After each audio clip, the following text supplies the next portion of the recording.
असं आहे की काँग्रेसने आपल्या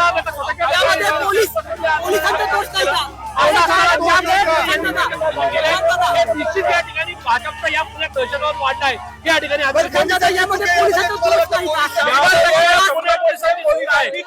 पोलिसांनी या ठिकाणी भाजपला अभय दिले, संरक्षण दिले, पुढे हा प्रकार घडला. बसायला त्यांना परवानगी दिली. साऊंड सिस्टीम मागची 2 तास झाले भाजप या ठिकाणी तळ ठोकले, पण पोलिसांनी त्यांना बचाव केला नाही आणि मुळात मुख्य रस्ता या ठिकाणी अडवून ठेवलाय.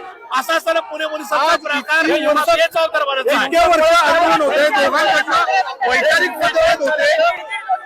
मागचे 2 तास झाले 11 वाजल्यापासून आंदोलन चालू आहे आणि असं असताना पुणे पोलीस त्यांना संरक्षण देत आहे. त्याच्यामुळे पुणे पोलीस आजच्या या सगळ्या घटनेला जबाबदार आहेत.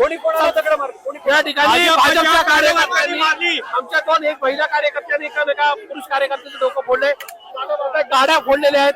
अशा प्रकारचा दहशतवाद आमच्या कॅम्पस मध्ये होतोय. आतमध्ये पोलिसांनी कोंडलं, पोलिसांनी दगडफेक होताना आमच्या कार्यकर्त्यांना ढुकलून मागे नेलं आणि या ठिकाणी जे लोकमतची पत्रकार आणि 2-3 जे पत्रकार आहेत ते इथे बाईट घेत असताना त्यांच्यावर पण दगडफेक झालेली आहे. म्हणजे पोलिसांनी या सर्व गोष्टीला जबाबदार आहे.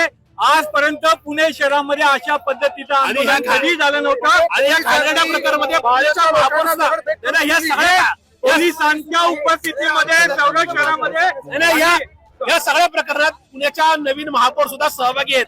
हे पुणेकरांचा दुर्दैव आहे. पुण्याच्या महापौरांनी कधीही आंदोलनात सहभाग घेतला नव्हता, पण आजच्या दगडफेक प्रकरणात सुद्धा पुण्याच्या महापौरांना होत्या.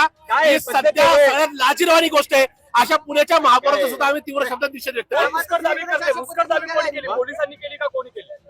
पोलिसांच्या उपस्थितीमध्ये या ठिकाणी भाजपच्या कार्यकर्त्यांनी, गुंडांनी काँग्रेसच्या कार्यकर्त्यांच्यावर दगडफेक केली. काँग्रेसचे कार्यकर्ते जखमी झाले. एवढंच नव्हे तर काँग्रेस भवनच्या आवारामध्ये लोकमत, वृत्तवाहिनी आणि इतर वर्तमानपत्राचे जे रिपोर्टर होते त्यांच्यावर सुद्धा दगडफेक केलेली आहे. आम्ही या आमच्या गाड्या ज्या होत्या त्या गाड्यांच्या काचा फोडलेल्या भाजपच्या गुंडांनी आणि पोलिसांच्या संरक्षणामध्ये आज हा जो काही प्रकार झालेला आहे, या गेले 50 वर्षामध्ये आम्ही अनेक आंदोलनं केली.